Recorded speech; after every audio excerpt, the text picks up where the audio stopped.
أعوذ بالله من الشيطان الرجيم. Bareng-bareng semua.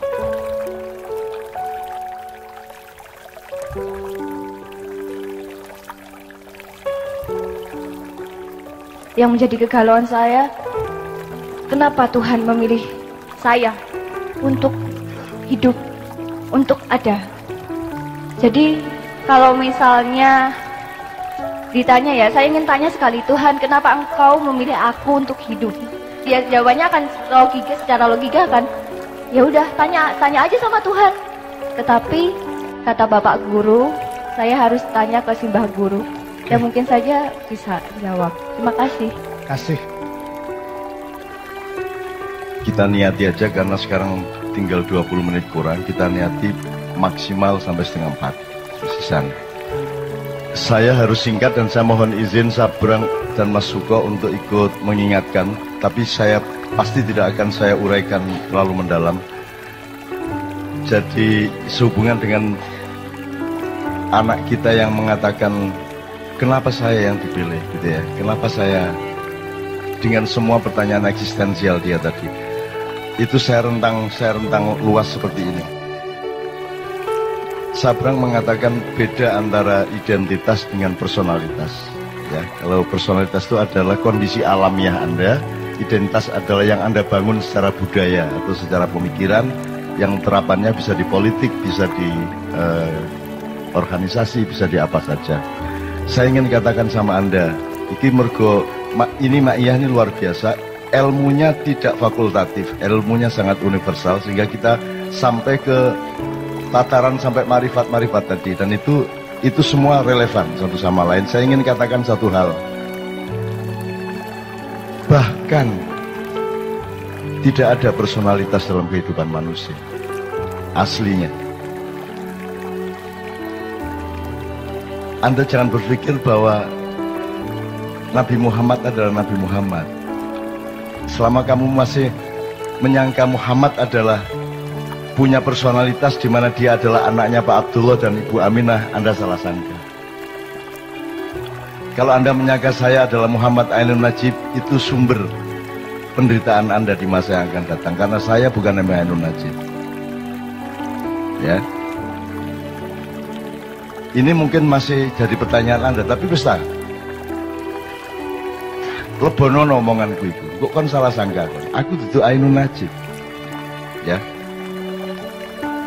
Muhammad bin Abdullah yang dikasih jatah 63 tahun itu pun cuma identitas sementara, bukan personalitas.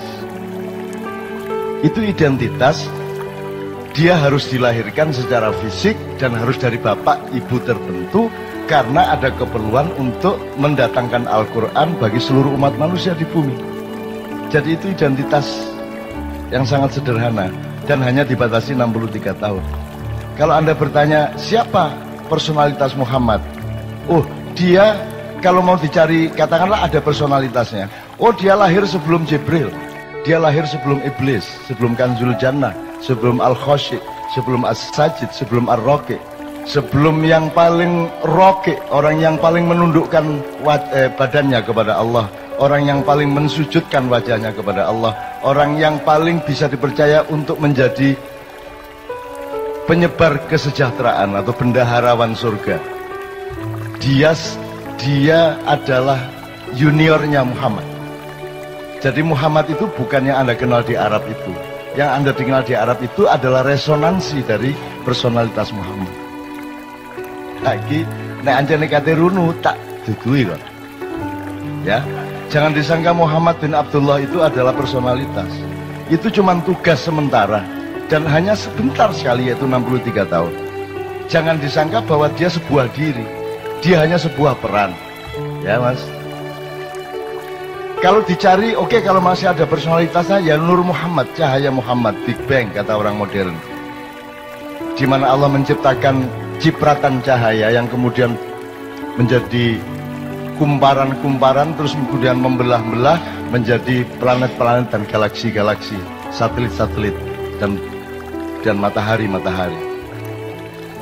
Jadi Muhammad itu lahir sebelum alam semesta. Muhammad itu lahir sebelum Iblis, apalagi Jibril. maka Jibril itu adalah juniornya Muhammad. Maka kapan saja Muhammad memanggil Jibril, Jibril akan datang. Bahkan iblis yang disuruh berperan untuk menjadi musuhnya manusia dan musuhnya Muhammad itu bisa dipanggil, didhawuhi, timbali oleh Muhammad kapan saja, dan apapun yang ditanyakan oleh Muhammad dijawab oleh iblis dengan sejujur-jujurnya. Kalau dia benar-benar musuh, dia tidak akan menjawab sejujur-jujurnya. Dia hanya berperan. Jadi iblis itu cuma identitas, bukan personalitas. Anda jangan salah sangka. Nah, kalau dikejar lagi, sebenarnya tidak ada Nur Muhammad. Itu bukan personalitas, tidak ada diri yang sejati kecuali Allah itu sendiri subhanahu wa ta'ala. Yang lain bukan diri, yang lain hanya cipratan dari diri sejati. Cetok ya. Jadi kon iku aja tak gopoh karo awakmu dhewe. Kok aku anggitmu kon iku ono ta? Kon iku gak ono. Iku mek kun wis kon mari ono gak ono, mari ono gak ono. Gak ono masalah. Jadi awakmu gak usah perhatian sama dirimu. Dirimu itu tidak penting. Dan saya hidup itu bekalnya adalah yakin bahwa aku tidak penting. Yakin bahwa bukan aku ini yang akan jadi pusat perhatianku. Di dalam diriku tidak ada aku. Di dalam diriku tidak ada Ainun Najib. Karena sudah penuh cinta. Dan cintaku tidak boleh aku tujukan kepada diriku sendiri yang sementara bernama Ainun Najib. Di dalam diriku tidak ada diriku. Gitu loh. Lagi nak diterusno kon tambah pecah ndasmu utangnya akeh. Jika puisi-puisi jam 3 esok. Wes, nek disederhanakan gini. Di dalam diri Karwo ada apa? Seharusnya di dalam diri Karwo itu penuh urusan Jawa Timur, betul enggak? Selain itu tidak ada di dalam diri Karwo. Tapi Anda lihat semua pejabat, hampir semua pejabat, semua presiden di dalam dirinya penuh dengan dirinya. Betul enggak? Sehingga Didik bela diri karena perhatian utama dia adalah kepada dirinya yang dia sangka ada. Kalau Anda ingin menjadi orang besar, kalau Anda ingin meraih kebesaran, Anda tidak bisa memanggul kebesaran dan tidak bisa menjadi kebesaran itu selain Anda bergabung dengan kebesaran yang sejati, yaitu Allah Al-Akbar. Kalau Anda bergabung dengan kebesaran Allah, maka engkau menjadi bagian dari kebesaran itu. Anda tidak bisa diganggu gugat oleh siapapun saja. Gitu ya. Jadi aku nang anakku sing arep ndi arep Malang nanti. Sing Nadia, bener. Nadia apa yang sebelumnya? Ya Nadia. Nadia, kamu ndak usah pikirin dirimu sendiri dan ndak usah kok aku lah. Anggitmu aku iku sapa? Kon iku sapa anggitmu? Gak usah kok perhatian no awakmu iku. Tapi nek ancane kon ngeyel tiap hari kamu bertanya begitu, kon tak kandani. Sebentar lagi kamu akan tahu kenapa kamu yang dipilih oleh Allah menjadi dirimu. Radio, ya, 1 tahun kemudian kamu akan tahu kenapa engkau yang dipilih. Cukup 1 menit sesudah kamu tahu apa isi hati suamimu. Nek kon wis ro isine atine suamimu, kon iso jawab pertanyaanmu iku mang. Dan percayalah, sampai akhir hayatmu kamu tidak benar-benar tahu isi hati suamimu.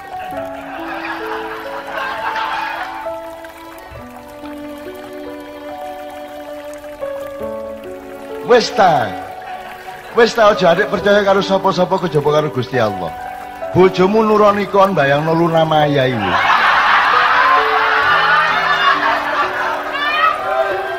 Jadi sudahlah, jadi kamu jangan tuntut suamimu kayak apapun dan jangan tuntut dirimu kayak apapun. Penuhilah dirimu dengan pekerjaan-pekerjaan dan perbuatan baik yang Allah perintahkan. Jadi dirimu adalah perbuatan baikmu itu, bukan Nadianya, bukan yang kamu sangka dirimu itu. Jadi orang yang masih sedih, orang yang masih pesimis, orang yang masih tidak punya semangat adalah orang yang salah sangka terhadap dirinya sendiri. Dan karena dia salah sangka kepada dirinya sendiri, maka dia juga salah sangka kepada dunia, dia salah sangka kepada apa saja, apalagi kepada Allah Subhanahu wa taala. Dia pasti salah sangka. Wes ya. Si iso diterusno iki, tapi cukup ya. Cukup. Dah. Jangan salah sangka kamu. Jadi dirimu itu enggak usah anu lah, enggak usah peduli lah. Aku enggak peduli kok. Aku enggak peduli karo awakmu. Karena aku sepi karena kadang-kadang aku ingat aku ini seolah-olah aku Tapi kemudian lupa lagi karena aku harus ketemu dengan bang-bang wetan.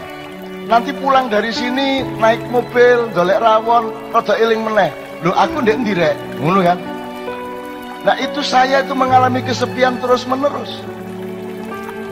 Dan kesepian itu aku perlukan. Aku topo ngerame rek.